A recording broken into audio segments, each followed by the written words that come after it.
ये वीडियो किसी को दोषी ठहराने के लिए नहीं है। ये एक पूरी रिपोर्ट है उन सभी नामों की जो जेफरी एप्स्टीन से जुड़े किसी न किसी आधिकारिक दस्तावेज, अदालती रिकॉर्ड या अंतर्राष्ट्रीय मीडिया जांच में सामने आए। और ये भी साफ किया जाएगा कि कौन दोषी साबित हुआ, कौन सिर्फ अदालतों में मेंशन रहा और कौन सिर्फ अफवाहों में। जेफरी एप्स्टीन एक अमेरिकी फाइनेंसर था जिसके संबंध अमेरिका, यूरोप और अंतर्राष्ट्रीय एलीट तक फैले हुए थे। राजनेता, अरबपति, बड़े बिजनेसमैन, कानूनी दुनिया के दिग्गज, मीडिया और एकेडमिक सर्कल से जुड़े लोग और शाही परिवारों के सदस्य। साल 2008 में उस पर पहली बार नाबालिग लड़कियों के यौन शोषण के गंभीर आरोप लगे। उसे सजा मिली, लेकिन सीमित। साल 2019 में उसे दोबारा गिरफ्तार किया गया और उसी साल न्यूयॉर्क की जेल में उसकी मौत हो गई। सरकारी रिपोर्ट के अनुसार ये आत्महत्या थी, लेकिन इसके बाद हजारों पन्नों के दस्तावेज एक एक कर सार्वजनिक होने लगे। इन्हीं दस्तावेजों को आज एप्स्टीन फाइल्स कहा जाता है। इनमें शामिल हैं कोर्ट ट्रांसक्रिप्ट्स, पीड़ितों की शपथ लेकर दी गई गवाही, flight logs, contact lists, emails और फाइनेंशियल रिकॉर्ड्स। यहां एक बात सबसे जरूरी है, किसी का नाम इन फाइलों में होना अपराध साबित नहीं करता। अब उन नामों की बात जो आधिकारिक रूप से एप्स्टीन केस से जुड़े रिकॉर्ड्स में सामने आए। गिज़लेन मैक्सवेल, जेफरी एप्स्टीन की सबसे करीबी सहयोगी। अदालत ने माना कि उसने नाबालिग लड़कियों को रिक्रूट किया और ट्रैफिकिंग में मदद की। साल 2021 और 2022 में वो दोषी पाई गई। ये मामला कानूनी रूप से पूरी तरह साबित हुआ। इसके बाद प्रिंस एंड्रयू, ब्रिटेन के शाही परिवार के सदस्य, एक पीड़िता द्वारा उन पर सिविल केस किया गया। मामला आउट ऑफ कोर्ट सेटलमेंट पर खत्म हुआ। कोई क्रिमिनल कन्विक्शन नहीं हुई, लेकिन उन्हें रॉयल ड्यूटीज छोड़नी पड़ी। इसके बाद बिल क्लिंटन, पूर्व अमेरिकी राष्ट्रपति, उनका नाम एप्स्टीन के फ्लाइट लॉग्स में दर्ज पाया गया। क्लिंटन ने किसी भी गलत गतिविधि से इनकार किया। उन पर कोई आपराधिक केस नहीं चला।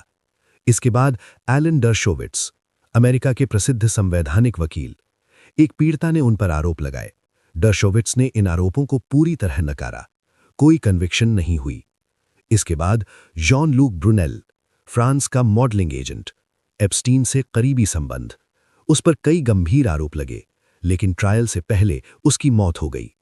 इसके बाद लेस वेक्सनर, अमेरिकी अरबपति, विक्टोरिया सीक्रेट के मालिक। वेक्सनर ने किसी भी आपराधिक जानकारी से इनकार किया। उन पर कोई क्रिमिनल चार्ज नहीं लगा। इसके अलावा कुछ नाम फ्लाइट लॉग्स, कॉन्टैक्ट लिस्ट्स और गवाहों के बयान में आए।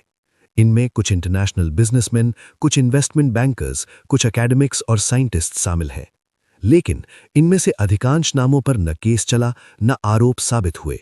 कई नाम आज भी सील्ड डॉक्यूमेंट्स में हैं।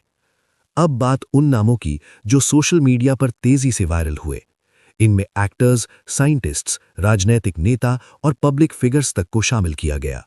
लेकिन इन नामों का एप्स्टीन की वेरीफाइड फाइल्स, कोर्ट रिकॉर्ड्स या क्रेडिबल इन्वेस्टिगेटिव जर्नलिज्म से कोई प्रमाणिक संबंध नहीं मिला।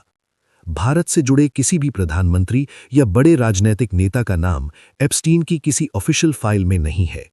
ऐसे दावे पूरी तरह अफवाह और मिस इन्फॉर्मेशन है।